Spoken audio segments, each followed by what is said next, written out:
اس سے آپ اندازہ لگا سکتے ہیں کہ اس طرح کی گفتگو کا اس میٹنگ میں کیا مقصد ہو سکتا ہے۔ اسٹیک ہولڈر سے مراد ہمارے ادارے اور ہماری فوج ہے۔ اس طرح کی باتیں پاکستان کے میڈیا ہاؤس کے اندر بیٹھ کر ہو رہی ہیں اور ہم چپ چاپ سن رہے ہیں۔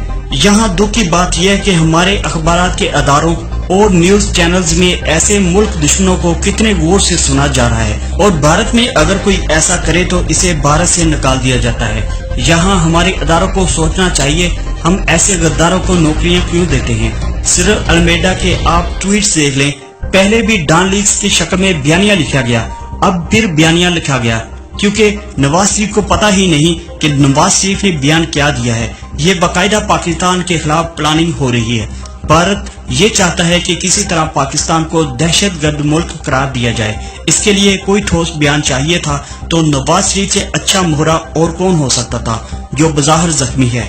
میں بھارت کو سمجھانا چاہتا ہوں، اے میرے معصوم بھارتیوں، جس شخص کو پاکستان کی سپریم کورٹ سرٹیفائیڈ جھوٹا قرار دے چکی ہو، جعلی دستاویز اس شخص نے جمع کروائی ہوں، جھوٹ یہ شخص بولتا ہو، بیٹے سے تنخواہ لیتا ہے نہیں لیتا پتہ نہیں، خلائی مخلوق ہے پتہ نہیں، اس آدمی کا بیان آپ اپنے میڈیا پر لا کر اچھال رہے ہیں۔ او بھائی، کسی سچے کا بیان لے لیتے، کوئی تو تمہاری بات کی حقیقت رہ جاتی ہے۔ 5-6 ایٹمی دھماکے کرنا اور پاکستان کو ایٹمی قوت بنانا، یہ غداری ہے یا کوئی بلوتی ہے؟ میاں صاحب فرماتے ہیں میں نے 5-6 ایٹمی دھماکے کیے، اسے یہ صحیح نہیں پتا کہ 5 کیے یا 6 کیے۔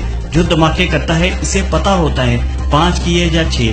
پہلی بات تو یہ ہے، ایٹمی دھماکے ذوالفقار علی بھٹو کے دور میں شروع ہوئے، ضیاء الحق نے اسے تکمیل تک پہنچایا۔ نواز شریف نے نہ چاہتے ہوئے ایٹمی دھماکے کیے کیونکہ فوج اور ڈاکٹر عبدالقدیر چاہتے تھے۔ آپ نے 3 بار انکار کیا تھا کہ ایٹمی دھماکے نہیں ہونے چاہیے، لہٰذا یہ کریڈٹ آپ نہ لیں۔ جیسے سندھ میں امن ہے، کراچی میں امن ہے، کریڈٹ آپ لیتے ہیں، میں نے امن قائم کیا۔ گورنر سنگھ کہتے ہیں ہماری وجہ سے امن قائم ہوا، MQM والے کہتے ہیں ہماری وجہ سے امن قائم ہوا۔ آپ لوگ تو ملک کو ڈبو دیتے، یہ تو رینجرز اور پاک فوج نے ان علاقوں میں جا کر جہاں آپ کارروائی نہیں کرنے دیتے تھے، کارروائی کر کے امن قائم کیا ہے۔ خدا کا واسطہ ہے اتنا جھوٹ بولیے جتنا سمجھ میں آ سکے۔ اس وقت مریم نواز اور نواز شریف عین شیخ مجیب الرحمان اور حسینہ واجد کا کردار ادا کر رہے ہیں۔